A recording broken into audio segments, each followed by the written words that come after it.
At the Music Hall Royale. Tonight, ladies and gentlemen, we have the privilege of presenting, for your approval, the premiere performance of The Mystery of EdwinDrood. This being a musicale with dramatic interludes. Now, as you are no doubt aware, our own Mr. Charles Dickens was full halfway through the creation of the greatest mystery novel of our time when he committed the one ungenerous deed of his noble career. He died, leaving behind not the slightest hint as to the outcome he had intended for his bizarre and uncompleted puzzle, The Mystery of EdwinDrood. Tonight, however, ladies and gentlemen, when together we reach that point in our story, beyond which Mr. Dickens wrote no more, I shall be asking you to vote upon key questions regarding the outcome of our plot. Our company will then make its most earnest effort to meet this supreme challenge, to conceive an ending in accordance with your specifications. So come on, let's all be as vulgar and uncivilized as is legally possible. Kick off your boots, loosen your corsets, and enjoy yourselves. So by all means, let us proceed with this evening's bill of fare. For the first time ever, the completed musical rendition of The Mystery Of Edwin Drood!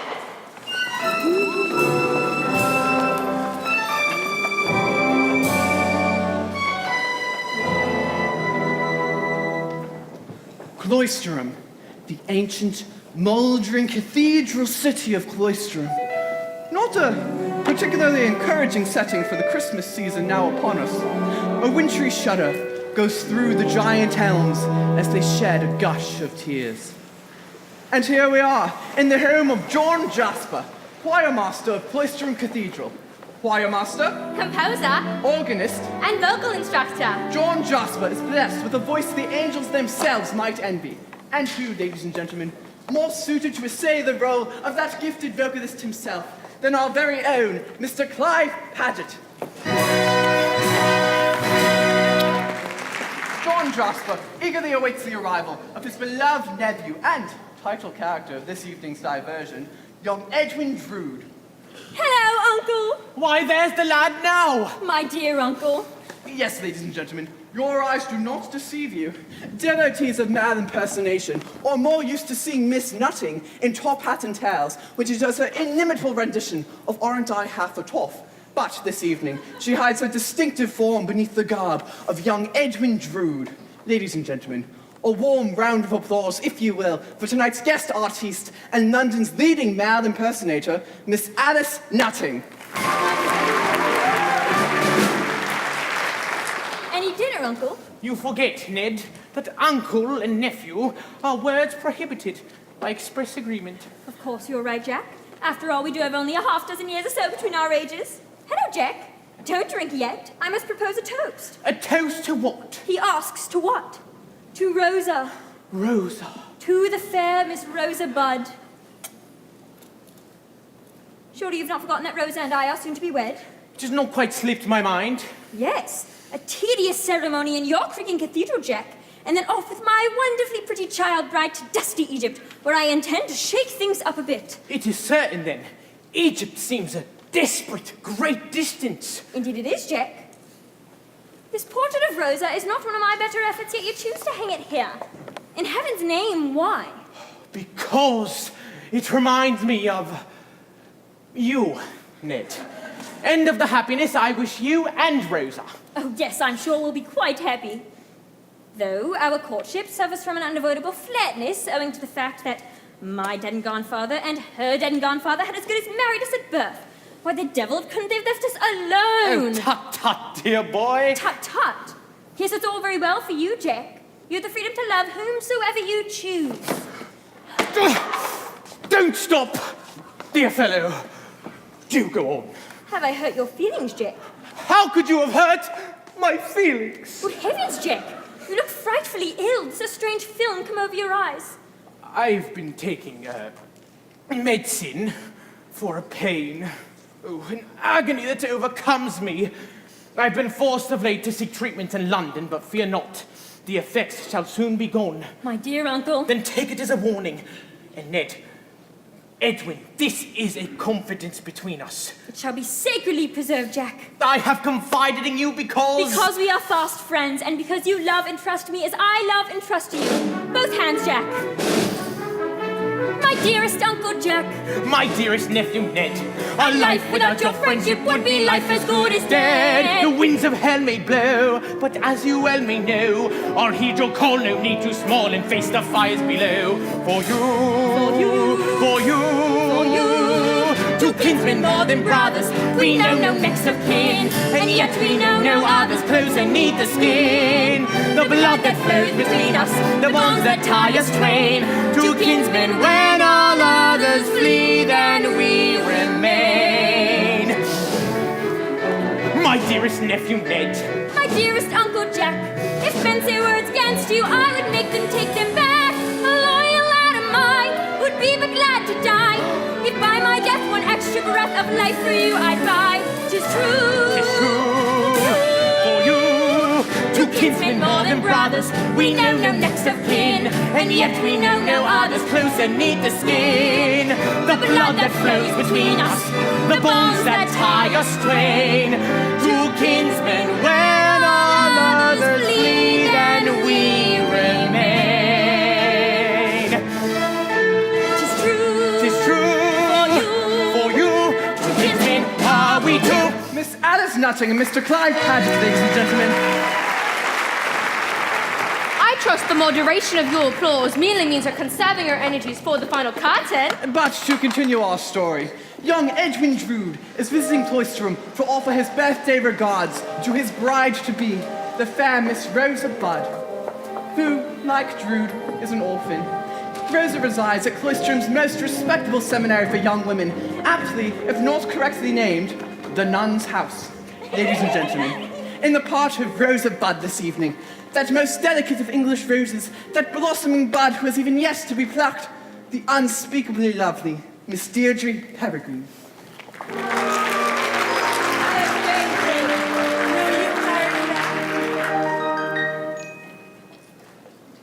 Rosa, the happiest of birthdays to you. I only pray I may be able to say these words on each one of your birthdays. I fear that is not likely, for as you know, your own nephew Edwin and I will be departing for Egypt once we are married. It was only a wish, Rosa. How lovely you look. I've awaited your birthday with eagerness. Eagerness, Mr. Jasper? Yes, your voice will no longer be subject to the fluctuations of adolescence. And in what condition is your voice today, my dearest student? As my tutor, perhaps that question should best be answered by you, Mr. Jasper. Shall we sing the Mozart? No. I've composed a song specially for you, my loveliest subject, on the occasion of your birthday. A choir master's pay being what it is, my life's blood is the most I can afford to offer. Mr. Jasper, I cannot sing these words. It would not be proper. Why, whatever do you mean? I am not worthy of it. Well, as your music master, that should be my decision. From the beginning, please.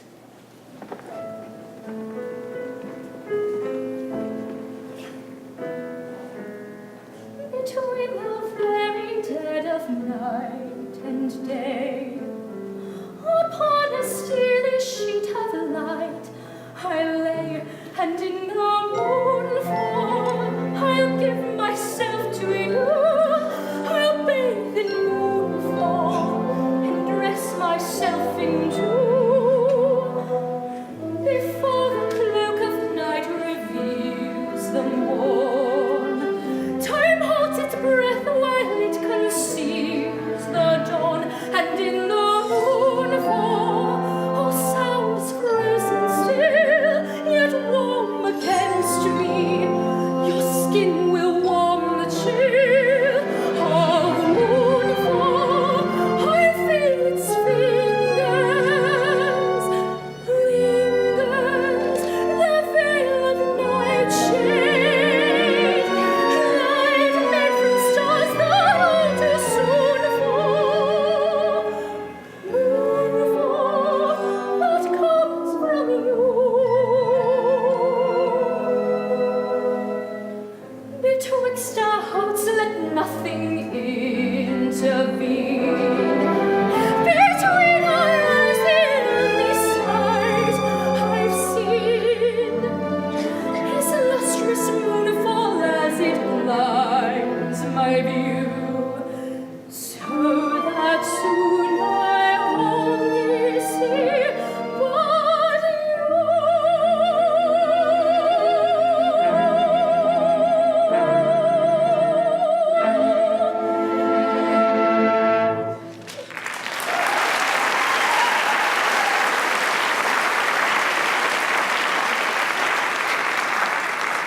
That was lovely, Rosa.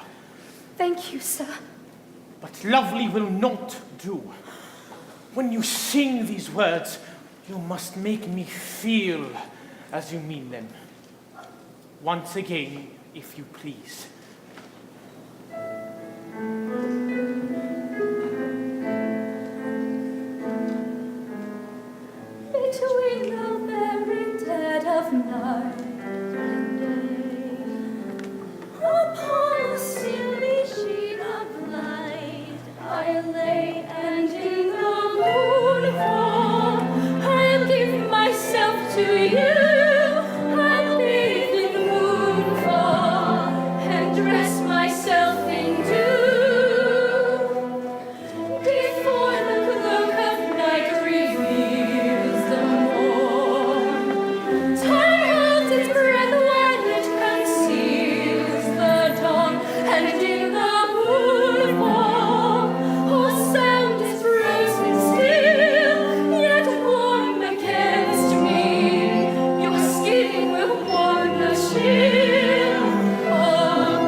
Don't speak to her for a minute and she'll be well. She's not used to an audience. Besides, Mr. Jasper, you are such a conscientious master that I believe you make her afraid of you. No wonder.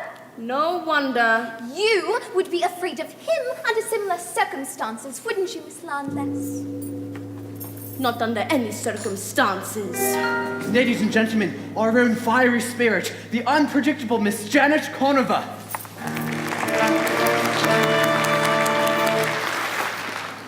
Good afternoon, missionary Chris Sparkle. Oh, good afternoon, Mr. Jasper.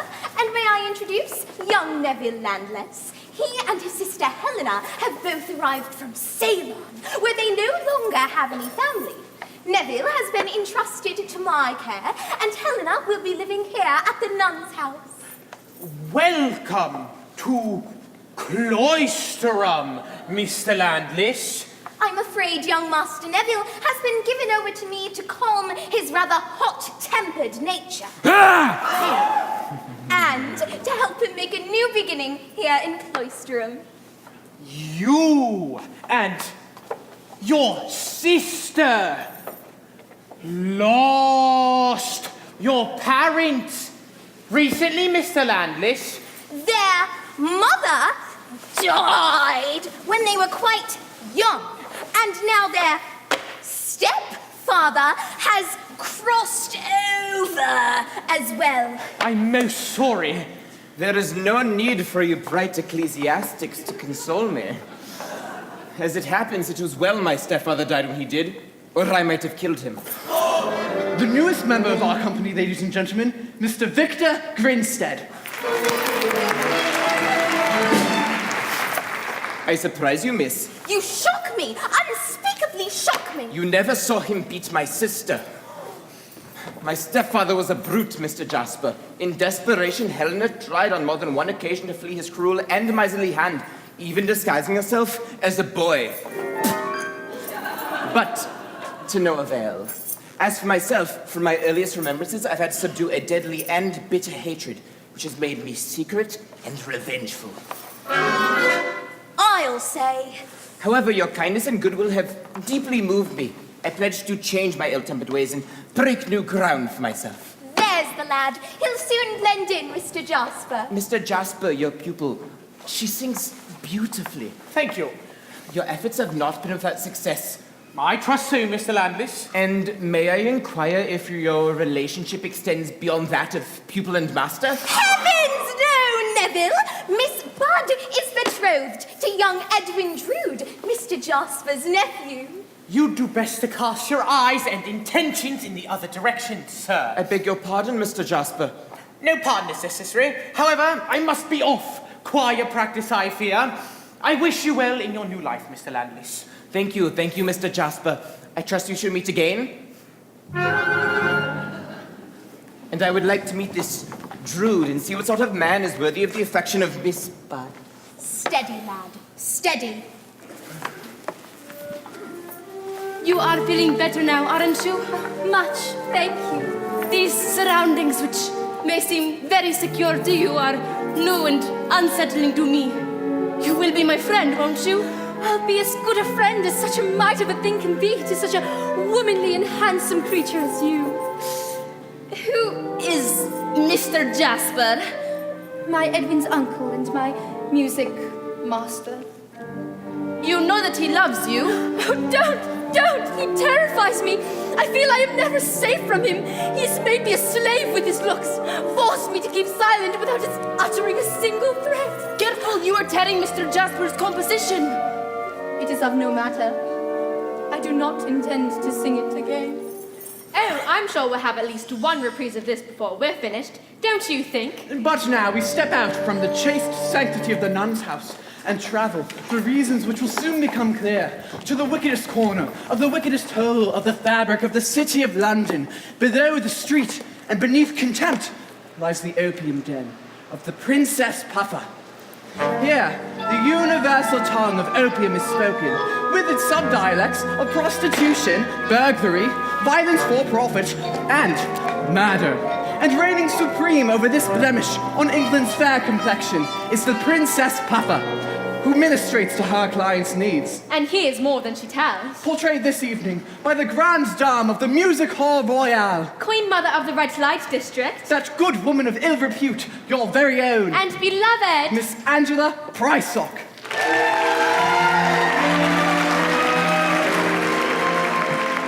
Crime don't pay, that's what I tells them. If it did, would I be here? Mixing pipes, what? Then I sells them for a pint of rotten beer. Throat your cut to pocket threepence, or you slut to cop some sleep. Bash your face for bleeding tuppence, pure disgrace to work so cheap. So I say, don't be a sinner for the price of London gin. You can't pay for one square dinner where the wages of sin. Sell my soul, cool, I've come off it. Who would buy this sack of skin? On the whole, there ain't much profit on the wages of sin. In the wages of sin. In the wages of sin. Ooh!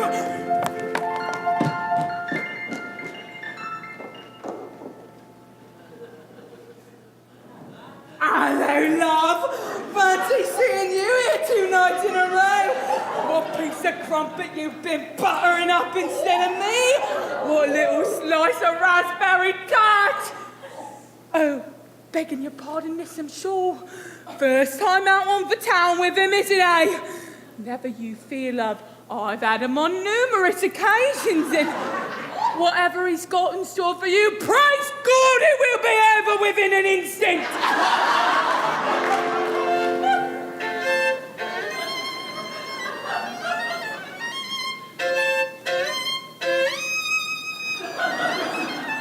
What have I paid him by the note? I had him when he was 14, God love him. You've not had better since, have you? He's not had any since.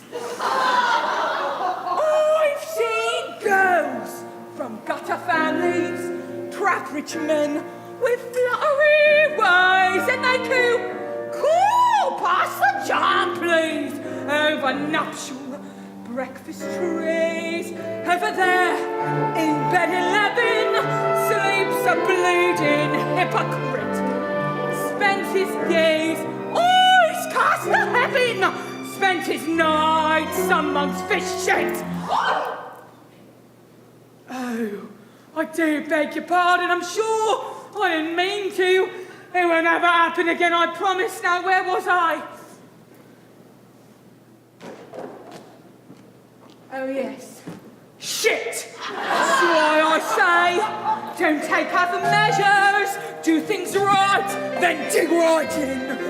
In this world, there's greater treasures there on the wages of sin. I get friends, but seldom offers. If I did, I'd pack it in. I can't fill that many coffers where on the wages of sin. Everybody now. Where the wages of sin. And bloody hell, you can do better than that. Get off your bums and give us the notes.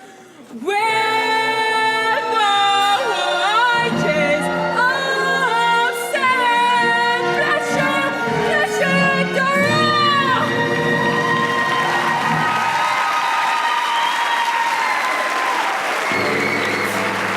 The meanest room in London. And as the light of day steals into the room, would not the parishioners of Cloisterham be astounded to discover, in bed 11, that goodly choir master of Cloisterham Cathedral, Mr. John Jasper. Oh, woman, I need more London wine and quickly. My task is only half completed and your medicine is less potent than usual. Laudanum, so you're mixing opium with the wine these days. I'll fix it for you now. Yes. Before I can get to the changes of colors in great landscapes, I must get rid of him! Who? Him! God spare you! There's no one there!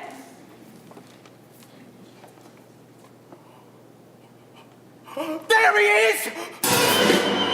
And there I am! Yes, of course! Now be still and have yourself a pleasant journey!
He will fade! Rosa Bud!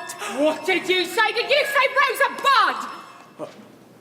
I can't seem to recall what I had just said. Can you direct me to the nearest railway station? I seem to have gotten lost. 5 and threepence you owes me! It seems like quite a large sum for such a small courtesy. However, if you're that needy. And the railway station? The closest is in Aldgate. 10 minutes of a walk from the river. I thank you. Incredible. Who are you then? And what are you? I wonder how many of you noticed that meaningful statement. That sounded suspiciously like a clue to me. Might we have it again, my dear? Yes, once more, please. Who are you then? And what are you? What indeed? But it is now the following day, and as we step out to less sordid surroundings, we meet Cloisterham's leading citizen, Mayor Thomas Sapsia.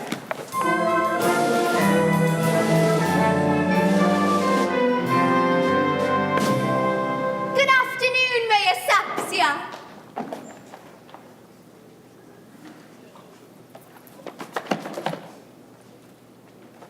Really? With a sack of what? Well, it's unacceptable, isn't it?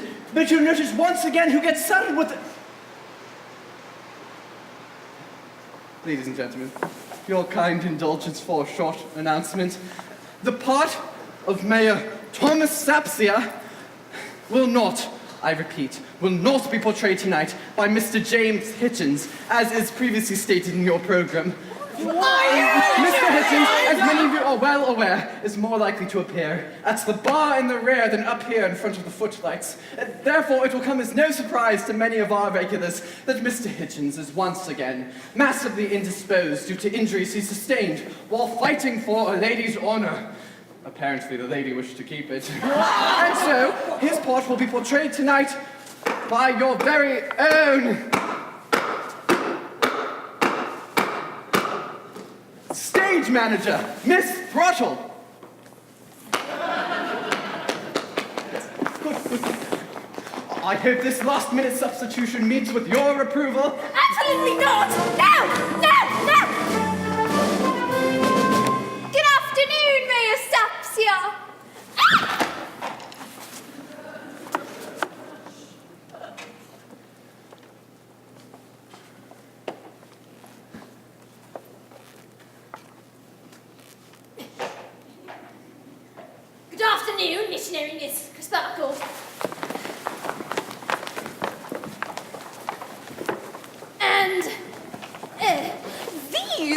my new charges from Ceylon, Meosapsia.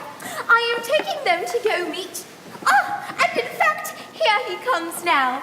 Helena, Neville, allow me to introduce young Edwin Drood. Sir. Sir, I congratulate you on your good fortune, Mr. Drood. Good fortune, sir. Your betrothal, Mr. Drood. Ah, yes. Rosa. Our young Ned is soon to depart himself for your segment of the globe, Neville. Ceylon, Mr. Drood. No, but much the same. Egypt. Oh, to make your future, Mr. Drood. No, to ensure that Egypt has one. I shall surely be taking over my family's engineering concern there, and I plan to pull off a miracle. Pray, what miracle? The Cairo Transverse, Mr. Landless. A thoroughfare for commerce and coach travel across the desert to Alexandria. A monumental task, Mr. Drood. Yes. One wonders where one will obtain, for example, the paving stones. From the pyramids. No! Yes. My studies show there is enough rock in the top half of the Great Pyramid alone. This is English blasphemy. Is it not enough that you take our delicate brew of tea leaves and likewise improve it by pouring cow's milk Neville, into... please! Let us not raise our voices here in Cloisterham High Street. I meant no offense, sir. And I did not mean my awkward ways to arouse such emotion, or to ruffle your splendid feathers, Miss Bud. I'm sure Mr. Landless only feels passionately about his part of the world, Edwin. As long as he keeps his passions in check. I fear I have not yet adapted to your restrained climate, Master Edwin. Miss Bud. My uncle has already given me some account of your hot-blooded temperament and past, sir. I hope you have left them both behind you.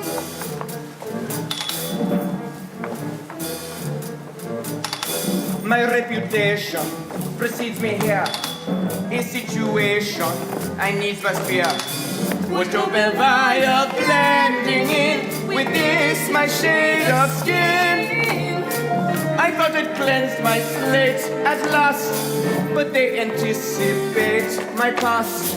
What shall I show them in full effect? What do I owe them? What they expect? A pretty subject on display in from Ceylon today. Our immigration to this location has brought us station down in mind.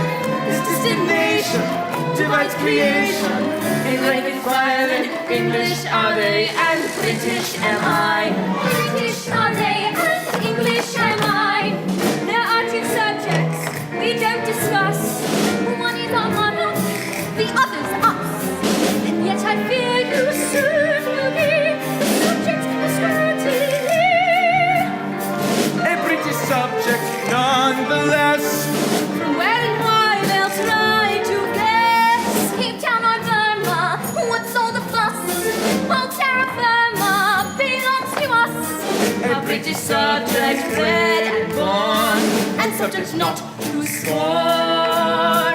Our immigration to this location has brought us station be down in mind. This destination divides creation in rank and file. Explanation Are they and British am I? And our immigration to this location has brought us station down in mind. This destination divides creation in rank and file.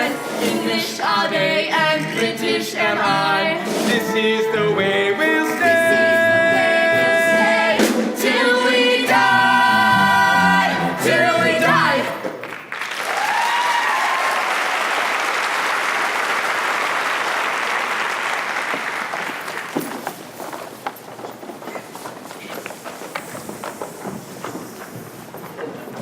You see, Meosapsia, it's just as I've been saying. There's an instinctive rivalry between my own dear boy and this landless fellow, and I fear his hot-blooded Eastern temperament. No, I think you exaggerate the matter, Mr. Jasper. I will go mad. Do you not realize that there is more than one side, one face to all things in nature? Beneath Neville's tainted English accent and adopted English mannerisms, there's a heathen landless, a tribesman landless, a half-blooded, half-bred, half-caste, who would kill as easily as he would comb his sleek hair. Come now, Mr. Jasper, this is quite extraordinary. To the contrary, nothing could be more ordinary, sir. I myself suffer from this bit of duality on occasion. Sometimes I will forget things, and in going back to fetch them, half expect to meet myself rounding a corner I've already turned. And what about me? Having to be your stage manager and playing as Mayor Sapsia bloke at the same time? It sounds confusing. Indeed, like our two-sided Neville Landless, I fear that I am not myself these days. For all I know, I might be you. There's more than room enough for two inside my mind. I am likewise in a haze of who I am from scene to scene. What's more, we two, we four, I mean, are in a bind. For is it I, or is it me? And if I'm him, and if I'm me, each one of us might not agree on what to do. And if I take opposing sides within myself, then who divides up what is right or wrong? I'll go along with you. Ah!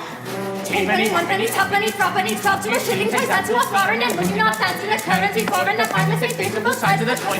Over your uncle from pennies to guineas, the two-sided meat is the rule of exception, and would you not give with the fool's deception, the finest and faithful on both sides of the coin?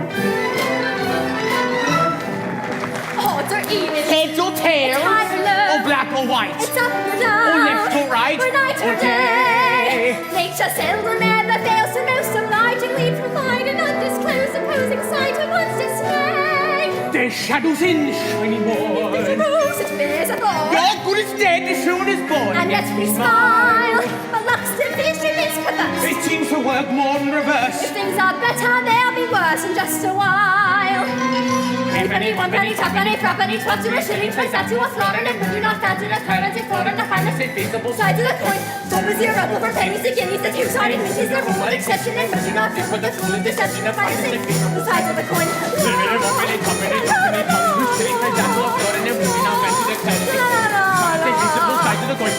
zero, go from pennies to guineas, the two-sided mint is the rule of exception, and would you not fit with the fool of deception, the finest and feasible sides of the coin?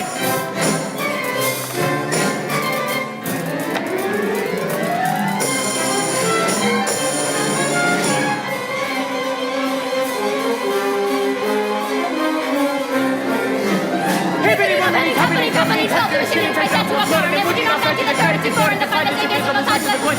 Over zero, go from pennies to guineas, the two-sided mint is the rule of exception, and would you not fit with the fool of deception, the finest and feasible sides of the coin? Both sides of the coin! Hey!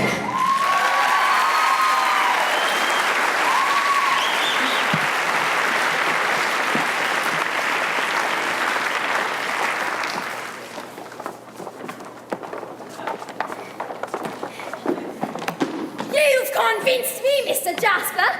I shall certainly keep my eyes fixed upon this Neville Landless fellow. A brilliant and original idea, Mayor Sapsia. But now I must change. Good day, sir. Bye-bye. We now step out from Cloistrom High Street and fall in step with a relic known only to its residents as Durdles, a man whose knowledge of the cathedral tombs is only exceeded by his capacity for wine and spirits. He is wending his way towards an important assignation. What's that you say, Bill? I said, an assignation with Mayor Sapsia, who lives just around behind. What's that you say, Bill? I said, around behind. And so have you! I didn't come here to be insulted. Why? Where do you usually go? I'm not a complete fool, you know. Oh, which bit is missing? You're next to an idiot. Pleased to meet you. Ladies and gentlemen, essaying the role of Daddles this evening, the clown prince of the Music Hall Royale. Your friend, not mine. I give you, and I don't want him back, Mr. Nick Cricker. Assisted, dear friends, by my own lad, young Nick Cricker II. Yes, let's have a warm round of applause for Nick Cricker and son. Afternoon, Mayor Sapsia, your lordship, sir. Good afternoon, Durdles. I'm begging your pardon, sir, the court fits a touch of rheumatism. No, you mean rheumatism? No, sir, I've been working on your dead wife's grave. Please refer to the late Mrs. Thomas Sapsia as just that, Durdles. The late Mrs. Thomas Sapsia. That is how I like to refer to her. Indeed, that is how I like to think of her. She was 1 in a million. No, 1 in a raffle. But is my wife's tomb ready? Yes, Governor. The door's all ready for my inscribing. She'll be much happier once we've moved her from a temporary grave. Though it's not been at all damp and the moles won't have been able to get at her for ages. Though there's nothing much you could do about the worms, I mean. They've already made a meal of Mrs. Sapsia, no matter. That's quite enough, Durdles. And who is this thing, this body? My protege, Squire. Name of deputy. I put the lock on your dead wife's grave myself, your lordship. That's right, and I have the keys right here. And it'll be my pleasure to unlock that door and slide your old woman right in there tomorrow. There's room enough for all the royal family to have afternoon tea. Yes, yes. That crypt is a national treasure, if I may make so bold, your grace. Just a while ago, Mr. Jasper asked me if I'd take him down into the crypts to see it. You might like to add that line to your list of suspicious statements. Steady on, Bill. We don't want all these people leaping to conclusions without having all the facts at hand. Otherwise, they'll all be running off to the races. Right, let's have a course of off to the races! Stop! That's scheduled for later on in the program. We mustn't use the dramatic momentum we're building here. For now... Off to the races! Oh, shut up! For now, we must descend into the darkness in hopes of shedding new light upon our curious story as we follow Durdles and Deputy 2, the graveyard of Cloisterham Cathedral.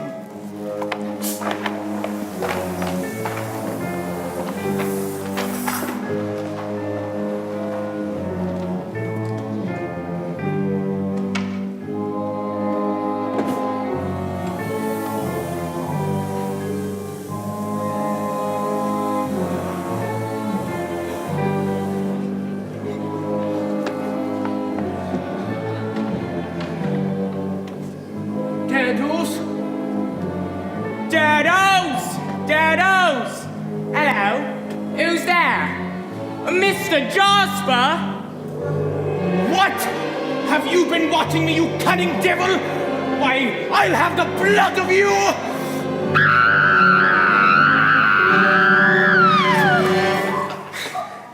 There. That'll serve you. You murdered him! What? What do you say? Murder! Murder! Stop talking such lunacy, Durdles, and help me revive the dear boy. Oh, I only fear that... Oh, there, that'll serve you, you bastard, and I'll stone your eyes out next time, so help me. Why, you young wretch? Why do you assault me this way, deputy? You're right for the asylum, Mr. Jasper. Peculiar lad. Blame it on his infectious youth, sir. But that's an excellent wine you gave me last night, Mr. Jasper. More potent than I'm accustomed. Did you get a look inside Miss Sapsia's crypt while I was asleep? No. I seem to have gotten lost. Oh, I myself was lost in a fitful dream, Mr. Jasper. I imagined someone touched me and took something from me. And he's what it was! Mayor Sapsia wouldn't like me leaving the mausoleum keys lying about right in front of his wife's crypt. He gave me strict instructions that the keys were, well, now the key to Mrs. Sapsia's tomb is missing. What do you think, Mr. Jasper? I think that I have guests due at any moment for Christmas dinner, and I, a poor host, not to offer them all the comfort and joy of the season. A happy Christmas to you, Durdles. God rest ye merry, Mr. John Jasper.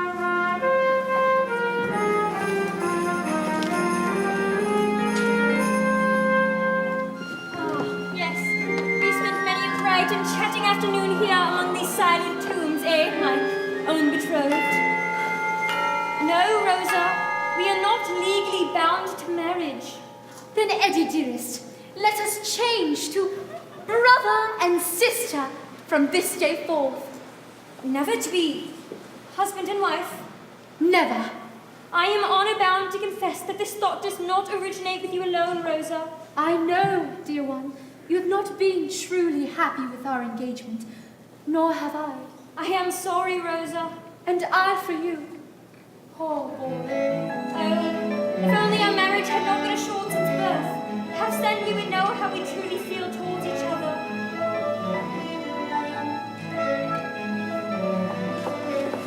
If we were perfect strangers, how perfect life would be. I'd know if I adore you, you'd know if you love me. Too much we've seen together to judge the view. Too much we've been together, And I assumed the future, and I presumed that you were there. Yet I wondered where we went. if we were perfect strangers, I'd find my way with ease. I see the path before me, the forest from the trees. Could life be real without you? You're always there. How do I feel about you? I care. Too near to touch you, my dearest Ned. How much you mean to me. How could we know you? How could we feel it? How could we show it? Brother, Sister, I pray you will take this clasp, left to me by my mother, as a vow of my eternal friendship. God bless you. God bless you, dear. How do I feel about you? I care. Too near to touch you, my dearest Ned. How much you mean to me. How could we know it? How could we feel it? How could we show it? If we'd been perfect strangers, I might have loved you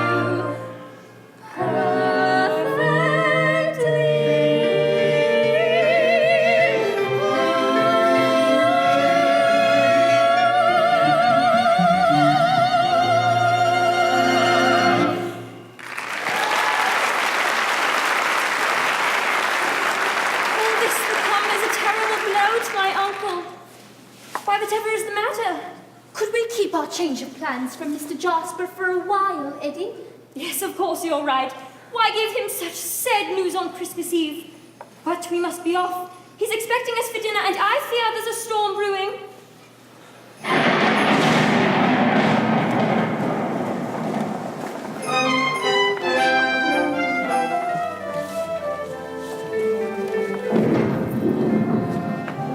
What a bizarre climate you have here in Cloisterham. First snow and now this threatening storm.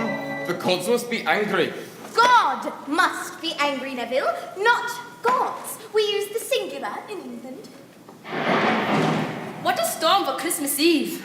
Yes, 'twas like this the night that Rosa's mother died.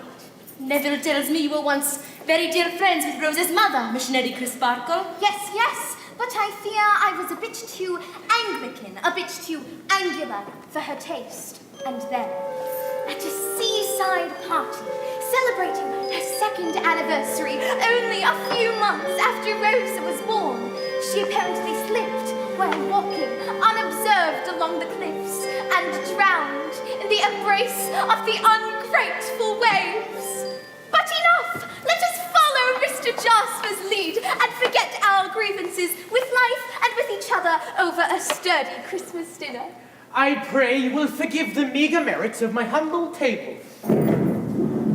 Hello, all. Sorry we're late, but we fought the storm all the Miss way Budd, here. how wondrous it is to see you again. Let me take your things. I had no idea you had taken on more domestic staff, Uncle. Edwin, Mr. Landis will take you seriously. No fear of that. Now, lads. Rosa, you've no idea what it means to have you in my humble chambers. Miss Budd, how is it that in a season of Holi you remind me of the flowering hibiscus? And how is it that you remind me of an inconsistent baker, Neville? For while your metaphors seem quite stale, your manners are uncommonly fresh. You go too far, sir. Gentlemen! This is the night of Christmas Eve, and I will tolerate no further any unchristian-like behavior between you. Now, this mulled wine is very good stuff indeed. I prepared it specially for you, using a recipe I received on a recent trip to London. Well, any port in a storm for me, Uncle? Yes, any port in a storm. Very good, Edwin, very good. None for me, thanks. Now, let us drink deep. This wine is more potent than usual, Jack. Well, I thought you lads might like it. Now let's have no more ill will between you. Please, Edwin. There is no longer any cause for rivalry between us, Neville. You have my friendship if you wish it. Then a Merry Christmas to you, Edwin. The goose is cooked. Miss Budd, I do believe that your next Christmas dinner will be in Egypt. My God, Landless. Perhaps you should accompany us to Cairo. I'm sure Rosa and I can use someone to carry our bags. What? Someone better acquainted with a foreign tongue than he is with minding his own. Gentlemen, ladies, please be seated. Sir, I don't much like your tone, that supercilious sneer you wear. Clear you wear a finer cut than mine are, but a waistcoat worn can soon be torn. A man like you would bleed your blood so blue. Something in this speech seems ominous to me. Twin, don't overreach, pray promise this to me. Praise to him divine, for this we should be glad. Won't you try some wine? No good can come from that. My dearest nephew Ned, I wish to wish you well. The world is yours before you, just like Oysters on the shell.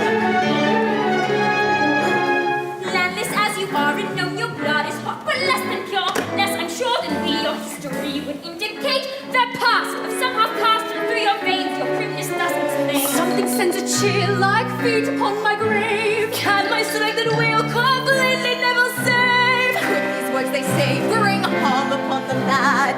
night was follow day. No good can come from that. My dearest, deepest friends, may I propose a toast to Rosebud EdwinDroodBergen. And here's the roast. How very blessed are we, when oh so many starve. Thy kingdom come, thy will be done. Which one of you will carve? Glances cut like razor burn with daggers drawn. I glare at you. Bear at you who dare presume to stare at you. I'd make my wife and share my life. I see you dead before sweet Rosa wed. Bitch, smear. I feel it, I feel it. We are friends and yet they'll not soon forget. Fearing nervous threat, every epithet. In younger days I hungered for another, Rosa's mother. After Rosa's birth she left this earth, now to stays all I was. So long a time they thought that I'm addressed and all quite naive. But I perceive these boys, this noise more frightening than they might conceive.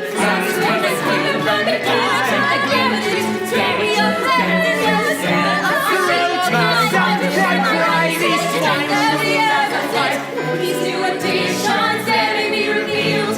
Murderous ignitions, otherwise concealed. By any like curse, oh, one you have had. Purposely to us, no good can come from that. No good, no good can come from that.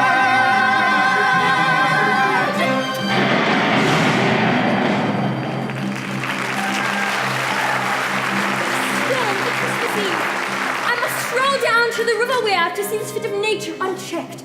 Will you excuse me, Uncle? Of course, I will join you on your walk. And we must retire to the nun's house before the storm.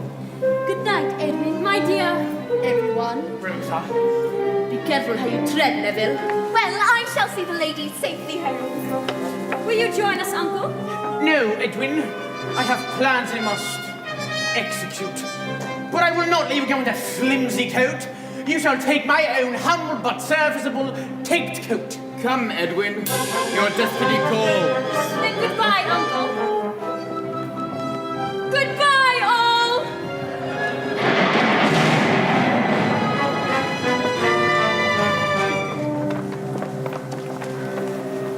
When shall these three meet again? When, if ever, Father! It is now late the next day.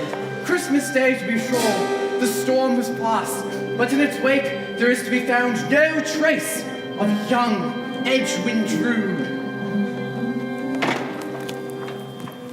Missionary, oh, Miss Crisparkle, I know something terrible has happened to Edwin. Oh, let us wait until my assistant Bassett reports. You have heard the sentiment voiced. I am sure that no news is most certainly good news. Ah, and in fact, here he comes now. Bassett, what news? No news. There, you see. I don't believe you have met my assistant Bassett. His chief occupation is in guiding excursion parties around our church. Quite the showman is our Bassett, though tragically misplaced. Misplaced? Yes, he carries with him a secret. Now, Rosa, what do you think Mr. Bassett has done? Oh, nothing dreadful, I hope. Mr. Bassett has written a play, a tragedy. The thorn of anxiety. When will it be performed, Mr. Bassett? Never. Sometimes I think Mr. Bassett has more pride in its lack of support, like a citizen of Greece who prefers the Parthenon in ruin. But I hope to see Mr. Bassett's work performed someday. I too, Mr. Bassett. I love the theatrical world, but there are many stages beyond the proscenium. I long to play a larger part. Then, Bassett, use your enviable creativity to find some accounting for young Ned. That assignment I eagerly accept. Oh, my dear, hopeless Edwin. How like her mother she looks. Had the Lord seen fit to smile on me, had her mother not married another, nor met her death 2 years later at that pleasure party by the sea, I might have been Rosa's mother. Mary, I need your prayers. rise, my child. The cathedral bell summons us. And is it not significant, may I say, that Neville Landless was last seen fleeing the district? You've convinced me, Mr. Jasper. A secret murderer could indeed be hiding in Cloisterham's most affectionate bosom. Yes, and all signs do point to young Neville Landless. My thoughts exactly, sir. I shall instruct a few strong fellows to bring him here, using whatever force is necessary, so that we may question him. You do that, sir. We are right to find Neville Landless now. And once we find him, we'll educate that murderous swine. Right, with any luck, we'll have an hanging for Christmas. Fetch the dogs.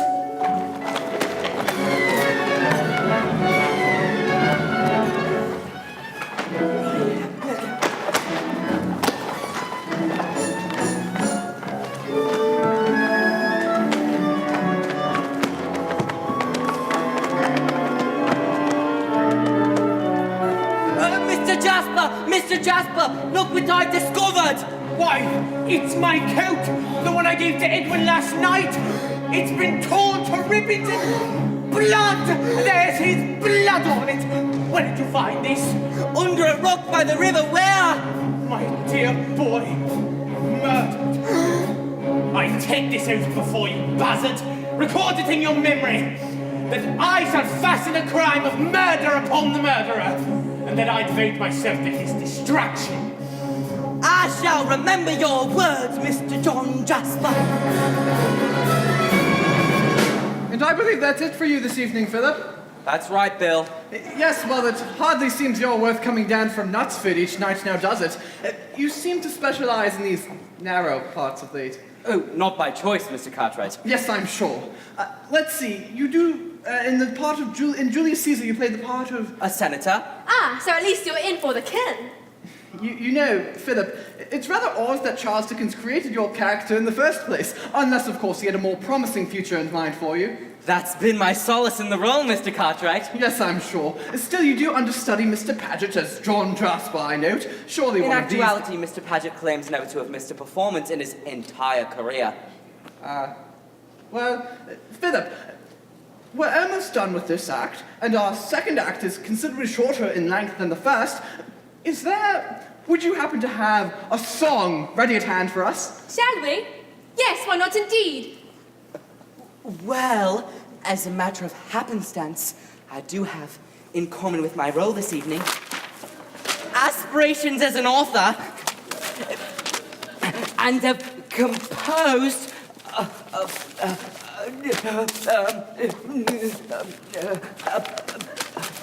a brief song which I venture to say underscores the dilemma I share with the character Bazard I portray. I hesitate. Come, its title, Mr. Bax. What? Oh, never the luck. Ladies and gentlemen, an unscheduled diversion in our journey this evening, the debut of an unpublished, and perhaps right for the unheard of, composition, Mr. Philip Bax singing his own Never the Luck.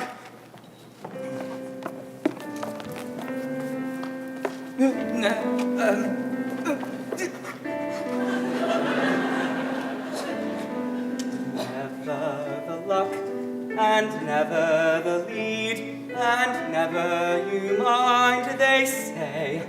In time we all taste the line in the light, and I'll have my night someday.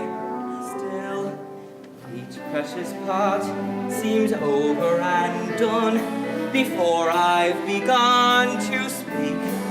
I cast out my line and keep my hand in, but I'll not stand in this week. Some starless night, they'll call towards the winds. Who here dances and sings? That's when your silly springs and sing me, then they will cry. Why? He knows each line and everyone's cue. We must let him do the part. I'll leap center stage, the music will play. I'll waltz my way into your heart.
What have I done? Nothing. I am certain that. I am sure that Where is EdwinDrood? Why do you ask me that way? Because you were the last person to be observed in his company, and he is nowhere to be found. Sapsia, do you wish to question him? You and EdwinDrood left for the river at what time? In all honesty, I cannot recall anything of what transpired once I reached the river. What are these bloodstains upon your shirt front, Mr. Landless? I acquired these bloodstains, just now, when these men of yours dragged me forcibly from the countryside where I had been walking. Neville Landless is acting constable for the district. I place you under arrest. Neville! How many of them did it take to mar you in this way? 8!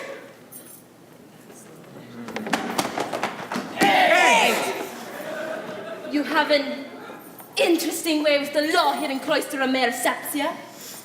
And you, Mr. Jasper, for days now you have been warning all Cloisterum of impending violence between your nephew and my brother. What do you know of all this? Only that my nephew is dead. Mayor Sapsia, I warned that young Master Neville has no knowledge of young EdwinDrood beyond that which he has freely volunteered. And you shall volunteer nothing further, Neville.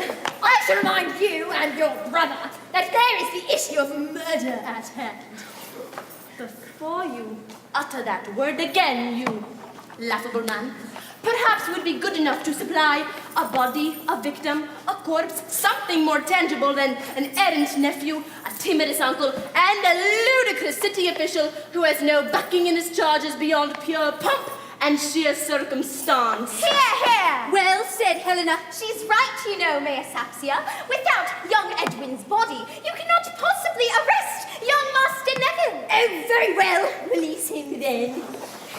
Oh, bless you, missionary Crisparkle. I am overpaid. I only wish I could express my gratitude without this strange and somewhat geographically untraceable accent. Yes, well, let's all just pause for a moment, shall we? So here's where matters now lie. Edwin Drood has vanished, and may likely be Clive.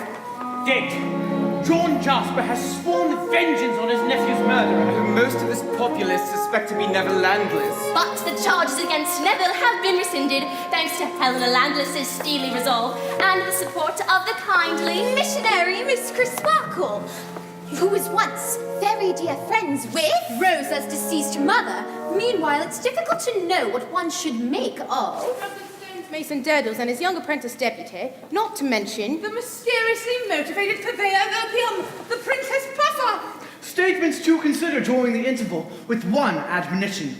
Should you find yourself leaping to conclusions, you may find yourself carried off to the races. Yes, Bill! Let's have a chorus of off to the races!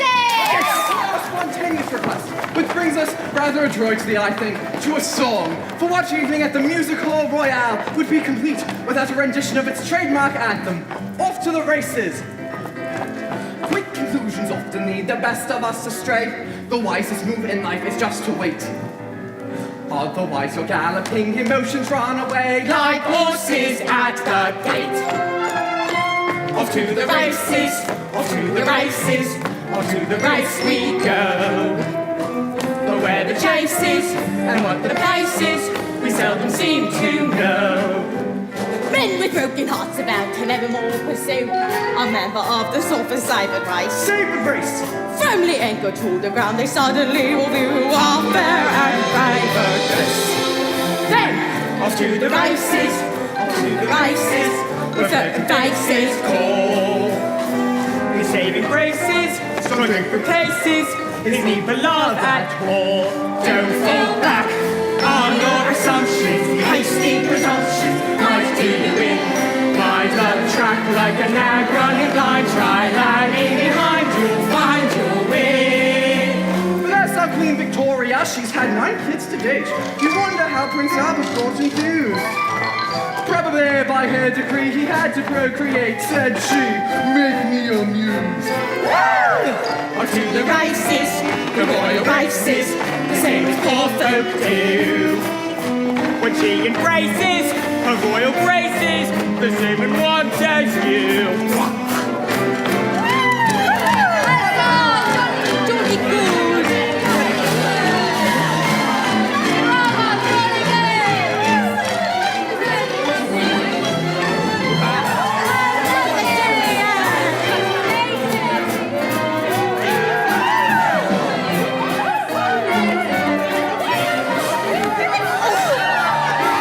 And the race is won by the tardy, not Russell Hardy.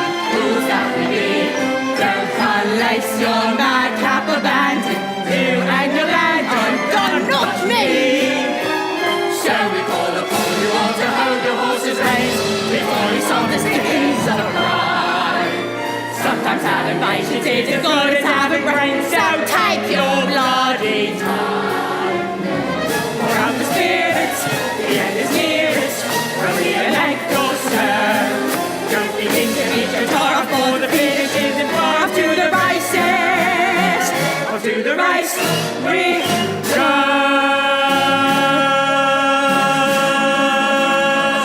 Tally-ho!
Nearly a year has passed. Still there is to be found no trace of young Edwin Drood, and all of Cloisterham is agog with rumour and suspicion. But there are further developments. 2 inquiring sleuths are about to appear on the scene, one being the Princess Puffer, whom you have already met. The other being a detective. A man of mystery who wears a bulky coat and fulsome beard and goes by the name of Dick Datchery.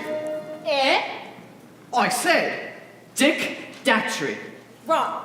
These apparent strangers approach with grand intentions and great expectations. Which I might add, we shall be presenting in Brighton next season. And like ourselves, the Princess Puffer and Dick Datchery are just now arriving at Cloisterham Station.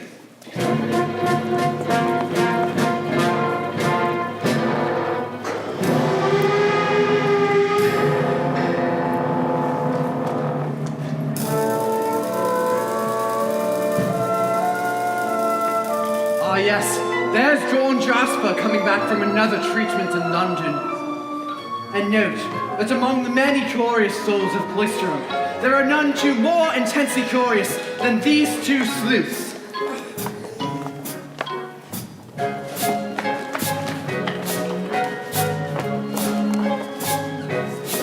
I'm on the track of a man in black. He disappeared before the smoke cleared. I'm on the scent of a resident. I'll check them well, inspect the personnel. I'm led upon a doubtful chase. Who's dead or gone without a trace? It's a private investigation. This went it through depart, and where for art is destination. It's a private investigation. He vanished into air, or vanished where it all creation. I'm on the trail of a small detail. I drew a bead upon a clue I need. I'll have a date as me uncle's mate, incognito to the fog we go. I'm not a man of any means. I'll sit and stand behind the scenes. This is a private investigation. This went it through depart, where for art is destination. It's a private investigation. I'll turn this private club into a public situation. It's a private. It's a private. Went it through depart, and where for art is destination. It's a private investigation. Look it through the floor, not beyond my estimation. I'll peer and prize and scrutinize. I'm steering by, pursuing lines. I cruise by with my sly private eyes.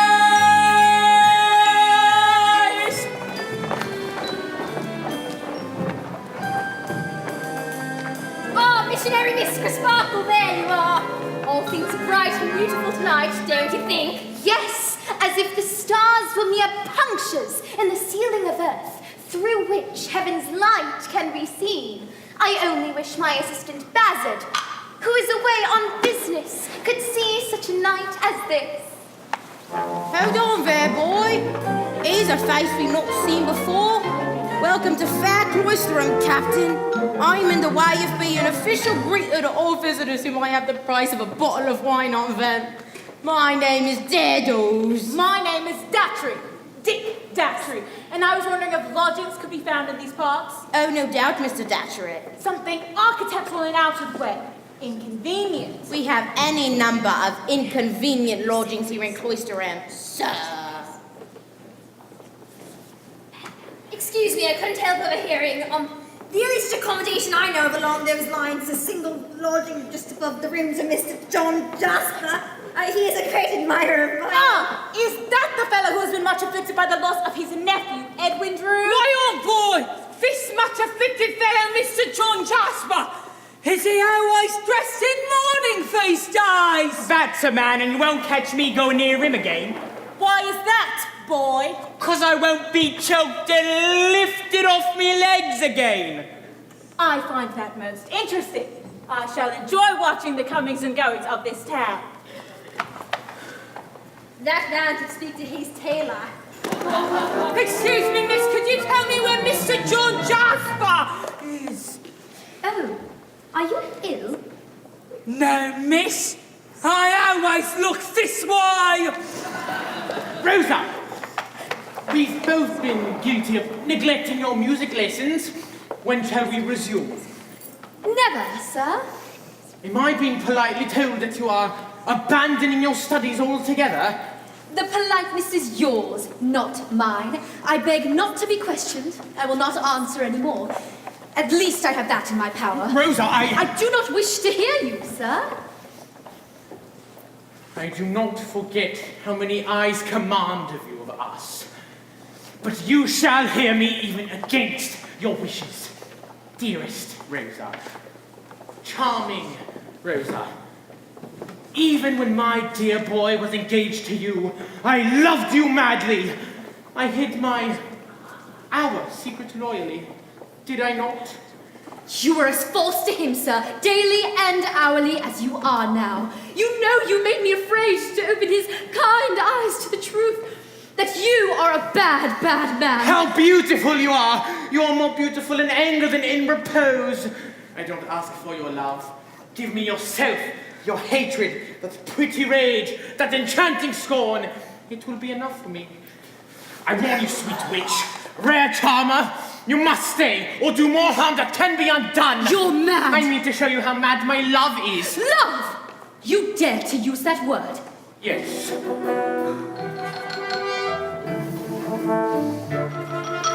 Love is but a word that wandered here from pastures green, where it was rarely said or seen and seldom sung.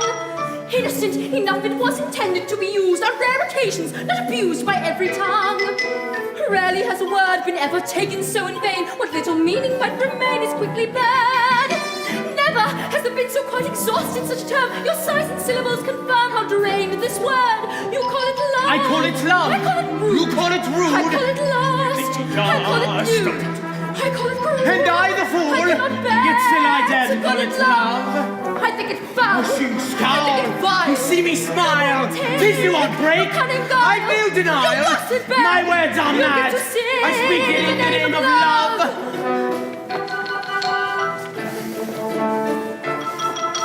Rose about the dainty little face, whose every curl confirms that she's a child, a girl, a neophyte. Rosa is the only soul in Cloisterham, it seems, who senses just the sort of dreams you dream at night. Did you think your stares would stop my seeing? Every fibre of my being told me since I was betrayed that your most unnatural attention, conscious words I dare not mention. You must know how much I loved the name of love, the name of love, the name of love, the name of love, the name of love, the name of love. La la la love, la la la la la la la la.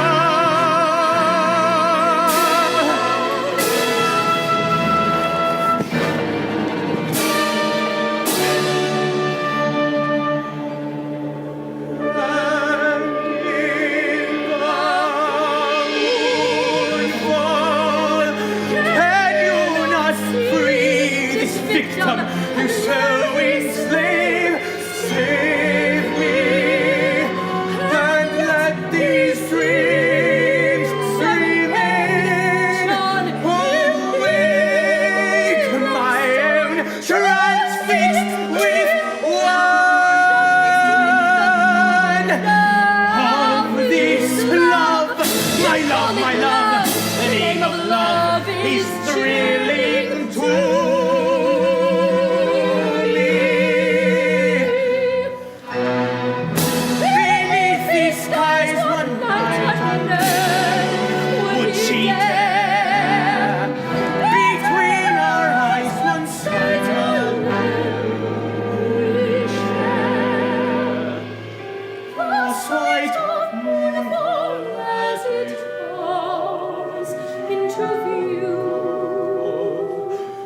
So, stand yourself soon that you deny me my only love and bring it to a seal like but the falling. Falling one.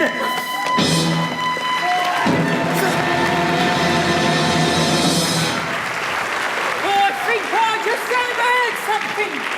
Yes, and now I have one of the very bits of information I came here for. Then you're leaving Cloisterham already? Not bloody likely. I didn't come this far only to leave with but one piece of the puzzle in my hand. Never in my wretched life have I been this close to getting anything I set about after. Nor the fool I'd be to give up just when I am winning. I've never understood those in life who ease up just when they should push on.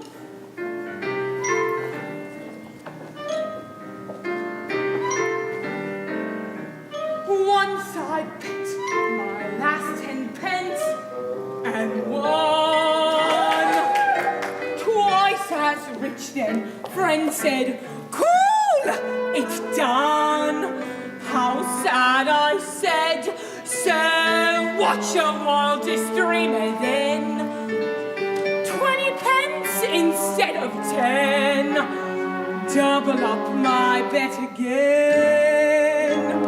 In life we start the same as when we're done. If you lose, you're just where you've begun. If you've won, don't quit while you're ahead. Just press your blessed luck instead. Don't try to think what move might be the best. Use the heart that beats within your breast. Never rest.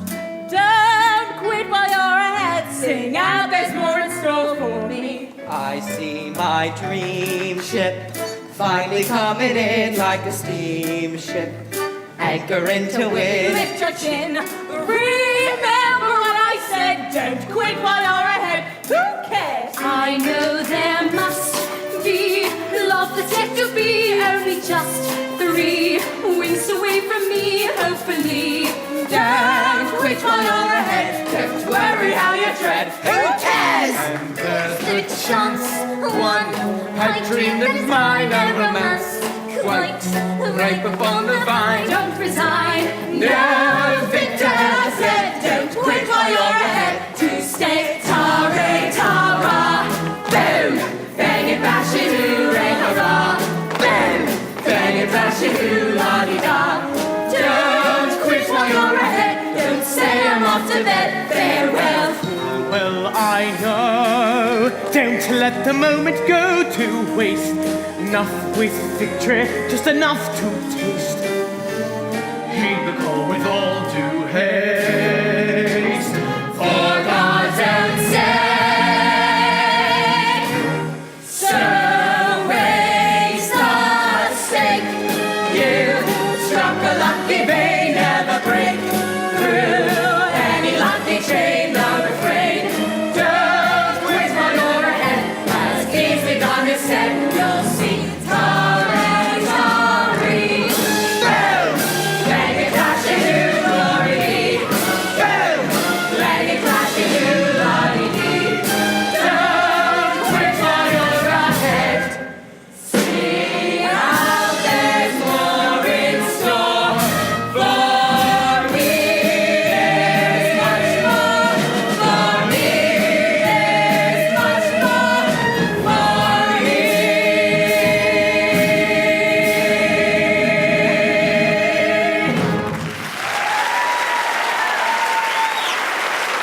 Encore, Maestro, s'il vous plaît.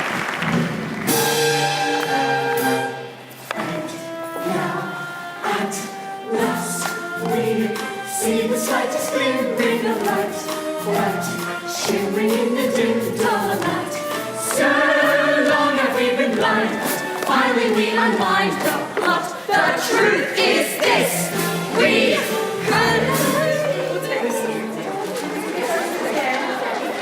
Ladies and gentlemen, it was at this point in our story that Mr. Charles Dickens laid down his pen forever.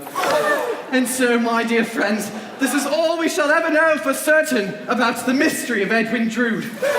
Tonight, however, at least within the confines of this humble theatre, we shall together solve, resolve, and conclude the mystery of Edwin Drood! Mr. Charles Dickens experimented with many different titles for our story. For example, The loss of Edwin Drood. The flight of Edwin Drood. The disappearance of Edwin Drood. but nowhere the death or murder of Edwin Drood. Tonight, ladies and gentlemen, our questions shall be answered primarily by you, But in a daring and perhaps dangerously democratic move, the Music Hall Royale has decided to grant our company themselves the right to vote upon one key issue each night. And so, my fellow acolytes of the Thespianic persuasion, your question this evening shall be, Flo? Is Edwin Drood dead or alive? Miss Nutting, who has a vested interest in the outcome, will kindly cover her eyes. Ladies, gentlemen, as your whim takes you this evening, all those who believe Edwin Drood is dead, please raise your hands. Thank you. And all those who believe Edwin Drood is alive, do the same now if you please. Thank you. I'm sorry, Miss Nutting, but you've snuffed it by a massive majority, I fear. And our next key question, Flo. Who is the detective Dick Datchery? Well, we can now safely eliminate Edwin Drood from that consideration, since our cast has voted him dead for the remainder of the... Ha! And bloody ha-ha! You absolute and listless shits! It's obvious to everyone here that I am Datchery, and it's even more transparent that this petty, jealous cast bitterly resents the attention I've received in the local press. Goodbye, all! You have no idea the week we've had with her. First, her dressing room was too small, then her moustache was too long. But in all fairness to our cast and to our story, I must strenuously point out that many literary experts disagree with Miss Nutting's contention that Edwin Drood and Dick Datchery are one and the same person.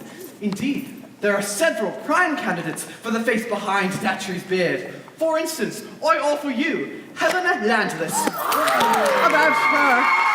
About her never revealed in Act 1. Helena tried on more than one occasion to flee his cruel and miserly hand, even disguising herself as a boy. A hit, a palpable hit, but is it a meaningful thrust or misdirection? Wouldn't Helena Landless be fearful of pursuing John Jasper under the given circumstances? Not under any circumstances. But the candidates hardly end there. What say you of Bazzard? I love the theatrical world, but there are many stages beyond the proscenium. I long to play a larger part. Who more likely to don such melodramatic garb and seek the spotlight? Why otherwise does he appear in our story at all? From my earliest remembrances, I've been secret and revengeful. Who more likely to investigate the disappearance of Edwin Drood than he who is most suspected of foul play? Or did someone else wish to clear Neville's name? Neville has been entrusted to my care.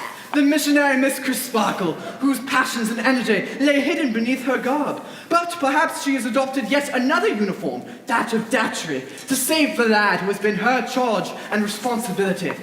Or there's the intriguing and puzzling possibility of Rosa. Could it be that we have underestimated the resourcefulness of this woman-child? Could it be that she is deciding to investigate the disappearance of Edwin Drood herself? Looks can be deceiving. Well, also! This much I do know for certain. Dick Datchery is not John Jasper, the Princess Puffer, Durdles, Deputy, or even Mayor Sapsia. Oh, thank God! For in our story, and in Mr. Dickens' novel, they all appear in scenes with him. They are observed to be in his company. And so, we are left with the following candidates for the role of the detective, Dick Datchery. And may I suggest that we vote the way it is done in amateur theatrical contests, as the handkerchief is held above the head of each candidate. Pray, applaud for your own favourite in the part of Datchery. But do remember, we still have larger decisions yet to come. Soon we shall be asking you to vote on who you believe is the murderer of Edwin Drood. So don't merely vote for whichever cast member is a distant cousin of yours, for God's sake. Miss Gill, if you please. The tempestuous Miss Helena Landless. All the way from Ceylon, Mr. Neville Landless. The lovely Miss Rosa Budd. The underrated Mr. Bazzard. The static and ecclesiastic missionary Crisparkle. Very good. Bazzard is our Datchery for tonight. you best make a quick change of costume. And now on to a much more interesting... Alice! Miss Nutting really well. Ladies and gentlemen, please, such behavior is due entirely to upbringing. Her parents were in the iron and steel business. Mother irons, father steels. But now on to a much more serious matter. For now, as in all great mystery stories, we must find ourselves A killer. a culprit. A fiend. In short, the murderer of our dear departed, vanished, vanquished, lamented title character of this evening's play, Edwin Drood. Who killed Edwin Drood? Who shall be our murderer for tonight? First, for your consideration, ladies and gentlemen, I give you the most obvious candidate for the part of the murderer this evening, Mr. Clive Paget as John Jasper. Come, ladies and gentlemen, let's do be serious, I ask you. Is this the face of a murderer? No! Yes, well, more appropriately, I ask you, could this be all there is to the mystery of Edwin Drood? That John Jasper, the obvious villain of the piece, did indeed kill his nephew in a hopeless attempt to win the love of the fair Miss Rosa Budd? Well, where then the mystery? Where indeed? So how stand you? For the obvious answer or for a more perplexing solution? Helena Landless, did I, in trying to save my brother, bring harm to Edwin Drood? Rosa Budd, why on earth would someone as innocent and pure as myself murder my own true name? Daddles, I'd rather have a bottle in front of me than give Edwin Drood a frontal lobotomy. Never Landless. In all honesty, I cannot recall anything of what transpired once Edwin and I reached the river. But he was an odious little twit and he deserved what he got. The Princess Puffer! Who am I and what am I? The missionary, Miss Crisparkle. Have I, in some way, confused my mission here on Earth? Thank you very much. John Jasper, I have stood in the cold shade of suspicion since our story began. Time, ladies and gentlemen, time at last to decide. And may I suggest, for the sake of accuracy, that we vote by a show of hands? So yes, let's bring up the house lights, and we'll begin. Good Lord, is this what I've been dealing with tonight? Why don't you all try joining hands and contacting the living? No matter, let us proceed post-haste with the voting. Members of our company are even now circulating among you to count your vital votes. Oh, I see how it is.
Ladies and gentlemen, we have determined the murderer in our midst.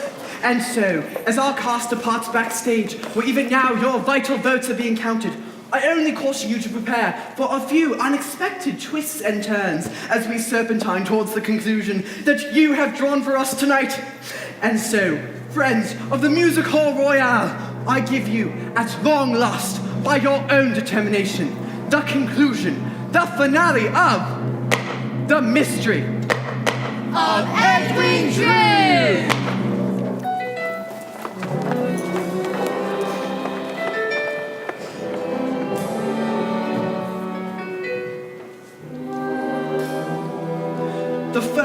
chapter of Mr. Dickens' novel was entitled The Dawn.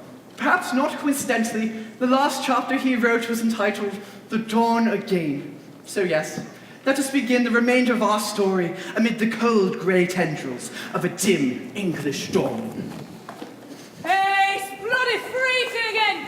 Hey, missy! What is it? Could you spare 3 and 6 for a Christian soul in distress? We're both Christian souls in distress, I fear, and I've little more than 3 and 6 to get me to London. Running away from something. Yes, at long last, yes, and now I must... Rosa! How on earth could you know my name? No, I've only known you since the day you were born, only bathed you and fed you. Hey, don't look at me, Rose, I don't want you to say me in this way. But do you remember your nanny, Rosa? Some 12 years ago. But you look at me now, my own darling girl, and see your Nan instead. Nan? Somewhere. I was 6 and then you weren't there anymore. You do remember? God love you. You never really knew your mother, did you? I was the closest thing to that for you. But why did you leave me? It's a sad story, Rosa, but a common one, I fear. I was once your nun, then I met a man, tall and old, golden hair, he's where my aunt began. Let him have his way with me, he knew his way so well. Led me down the garden path to hell. Marriage in the end, what I got instead was a bed in Camden Town, and then to me he said, shall I send around, friend, be nice and well, stroll him down your garden path to hell, make your bed of roses and sleep in it, cuddle deep in it, and pray you never wake. Soon the deadly poppies come cropping up, fairly popping by the seeds of one's mistake. On my back all day, earning Satan's pay, took to drink so not to think of who would come next to play. Gave my gent my every cent, and he gave me farewell, leaving me to weed the path to hell. Life's a maze of hedges that prickle you, as will tickle you, they'll tear you all about. Strolling through the mazes, amusing too, but confusing when you find there's no way out.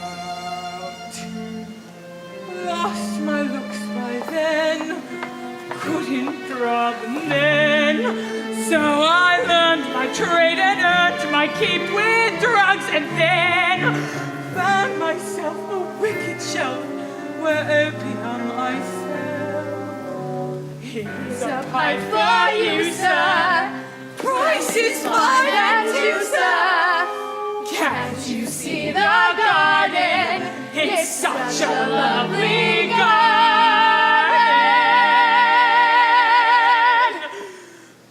Oh, take me there. I know the path to hell.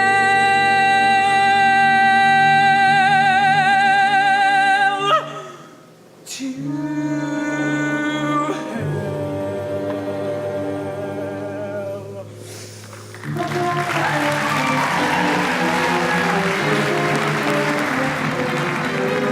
Rosa, my child, my own, I'm deep to shape you and through life alone.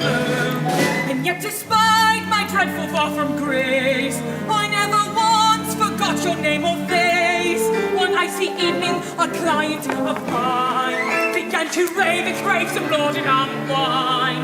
And as he drank his cup of Satan's blood, he made the great mistake of crying, Rosebud! Well, it's one thing for them like me to mix and mingle with the likes of he. We are both made from God's most lowly clay and mud. But how comes this man to cry a Rosebud? Well, I can't see too clear, so I followed him here, finding out who was who. I come back a time or two, then last night tracking me was this Mr. Datchery. So I followed his track to the lodgings in the back. Though I hate to confess, as I watched this man undress, and I saw sudden wise him without bespoke disguise. And the job took theatrics and no fear of hazard. Dick Datchery is bazzoed! Yes, it is I gladly reveal my joy in telling all I cannot conceal. Author am I, at least of this page. Joyfully now I take such a stage!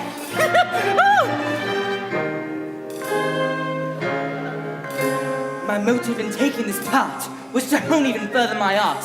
A theatrical bent into costume that let me strive for what's dear to my heart.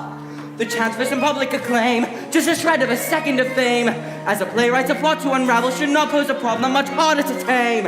This was my greatest audition, 2 decent roles at one time. Finally some recognition, staging the scene of the crime. Going out on a limerick, out on a limerick, out on a limerick, yeah. I found the theatrical kit, and as Datchery, I did my bit. So to clear Neville's name, I confess to my shame, for his vanity too, I admit.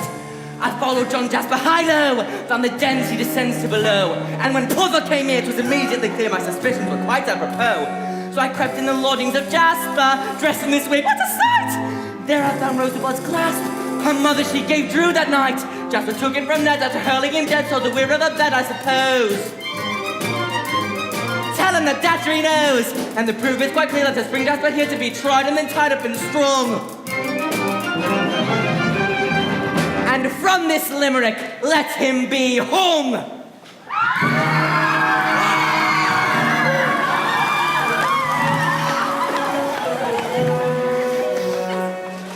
I will not lie.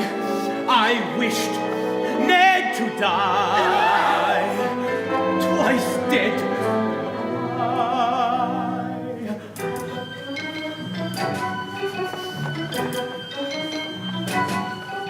A man could split in twain, yet to all eyes remain. So genteel who can conceal the venom in his brain. And if he draws upon the palsied madness, opium smoke supplies. Why this great surprise? There are 2 men in me, and cunning and bright is he, who hides himself, resides himself, for I no eyes to see. But now I think he's at the brink of breaking through the door. I mean, he's out, I'm out, he's free, I'm free, I'm me once more. How many times I killed that Drood upon my flights? The flight that burst the smug presumption of his rights. His rights as heir, his right to share my razor's bed. It took no smoke for me to picture Edwin dead. That night I poured myself the flasks of laudanum, and to toast my Ned and Neville I drank some. That's when my greatest flight of fancy did take place. I watched my hands outstretched towards Edwin's pale white face, and in the moonfall I saw my fingers clutching his neck so tightly, touching my sleeve, he fell so lightly. Moonfall then fell on me.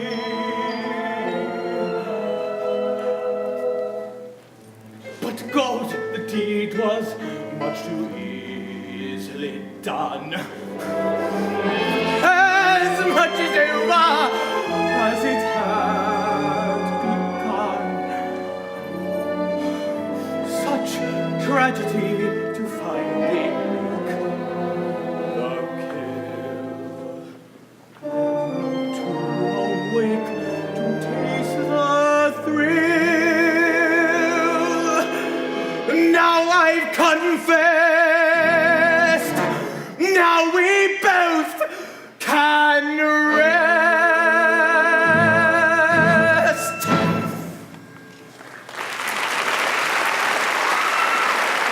No! I can't let it happen! Yes, you placed the coat that young Drood wore that night down at the river weir to throw suspicion on Neverlandless.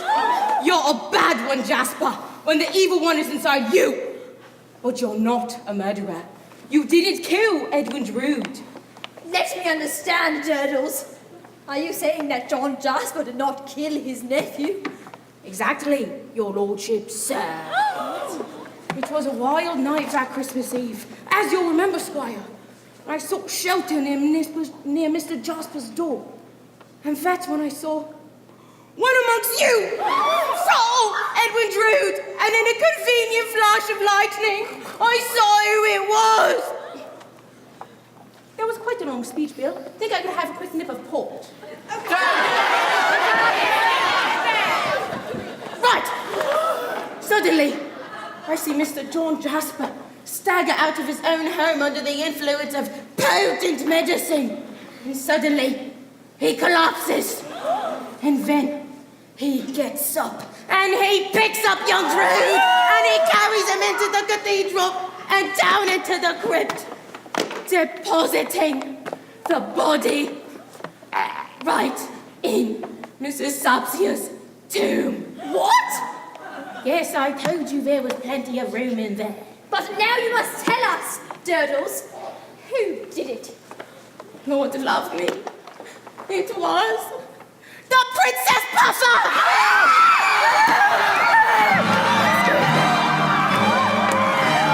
Oh my God, have mercy or forgiveness do I need! My string of sins and tear with this most dreadful deed! I only meant to save my Rosa, but it's true. You bastard, just for Christ! I meant to murder you!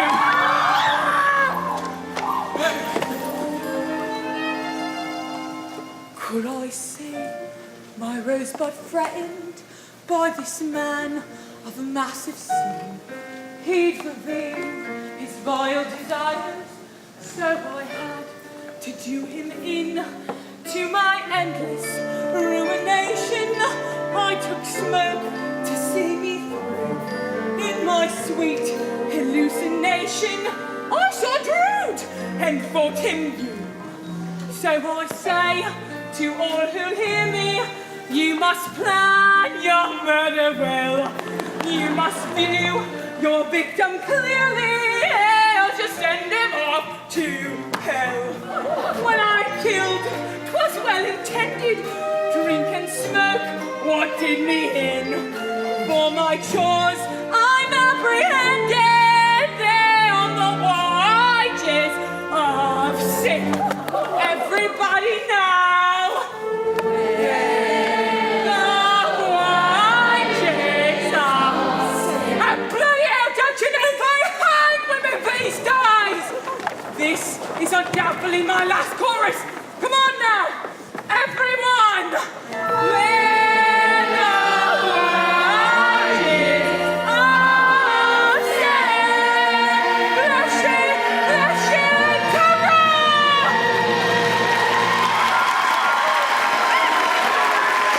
There's your murderer for tonight. But surely we are entitled to a happy ending. We all have need in our lives for love, Romance? or at this point in the evening, any reasonable facsimile thereof. So it remains for you to resolve one final question. Who in our story shall find that commodity we all seek? Who shall be our lovers tonight? Let's see. On the distaff side, we are left with the lovely Miss Rosa Budd and the tempestuous Miss Helena Landless. Which of these two lovely ladies would you like to see united in love with one of our remaining male leads? Pray indicate by your applause. Miss Rosa Budd. Helena Landless. Very good, Miss Helena Landless. And we have a field of well-heeled bachelors available for you tonight. Among them, Neville Landless, Bazzard, Durdles, John Jasper, and Deputy. Once again, pray indicate by your applause. Bazzard. Deputy.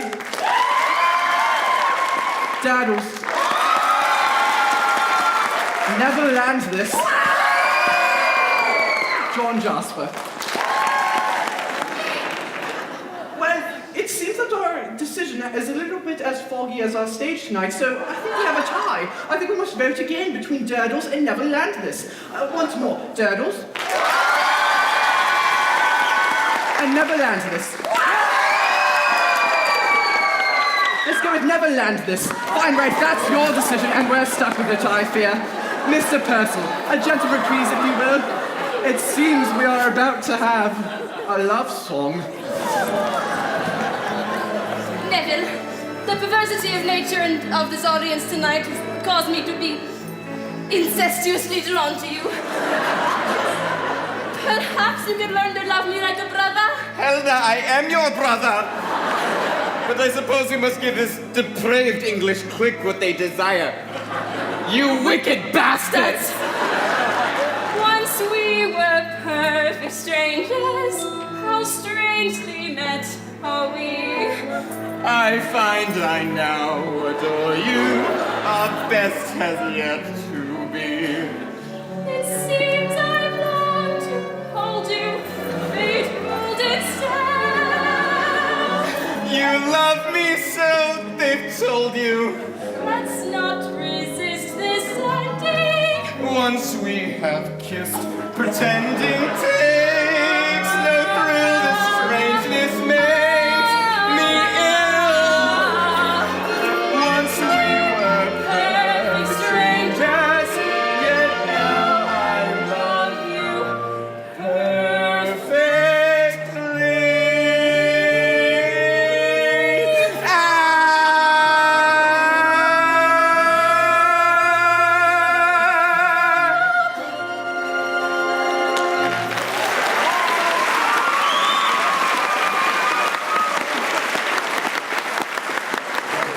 What of Edwin Drood?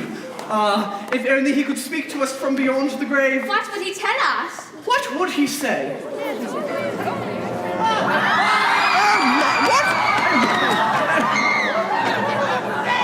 is happening? No! Where? What's it I'm alive! Hello. I am Lazarus, risen from the grave. Quite alive, you'll find me. This tomb behind me is where I faced my closest shave. When I struck my head against the street, I was stunned, not stricken. Our plot doth thicken, for Jasper flew me off my feet. To the crypt I awoke in dark, beyond belief. And while all above me showed their grief, I was screaming for my very breath. Only moments from death, you have no idea the sudden strength that you feel within you, the steel and sinew, when death stands smiling at arm's length. I escaped from Cloistrum, I fled, and I did not return here, till I could learn here just who in hell would wish me dead. But more than that, more than what solution fits this crime, what I've learned is that life is bits of time, and you fight for every tiny speck when you're held by the neck.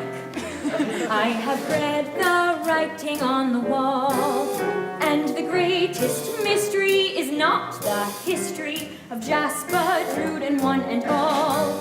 I have seen the writing on the wall, and it's clearly spelled out for those who've held out. Holding on to life is all. Is it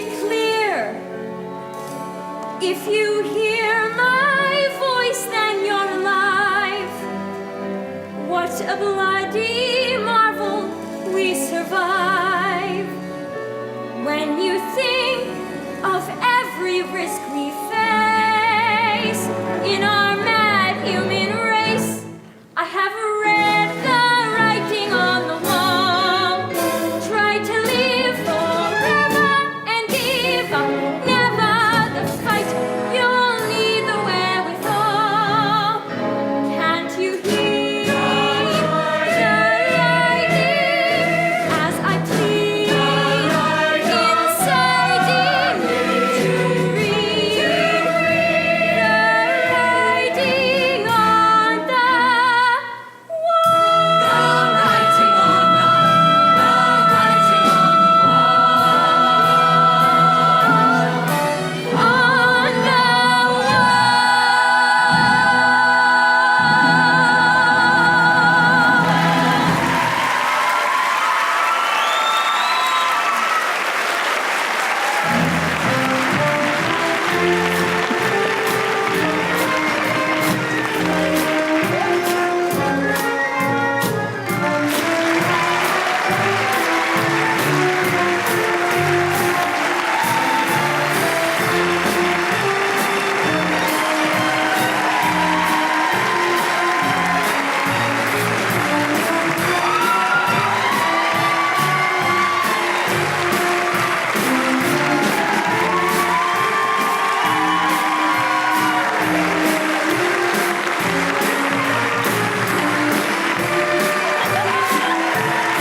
My reputation precedes me here. A situation I needs must fear.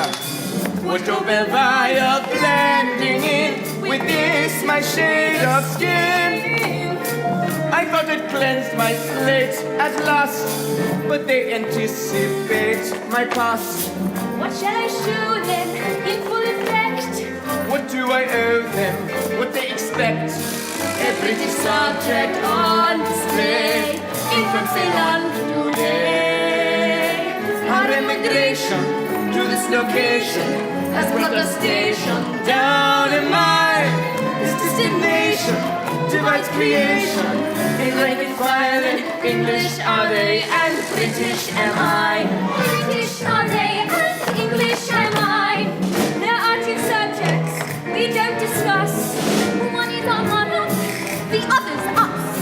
And yet I fear you soon will be the subject of scrutiny. A British subject nonetheless. From where and why they'll try to guess. Cape Town or Burma, what's all the fuss? Well, terra firma belongs to us. A British subject bred and born, and subject not to scorn. Our immigration to this location has brought a station down in mine. This destination divides creation in rank and file and English are they and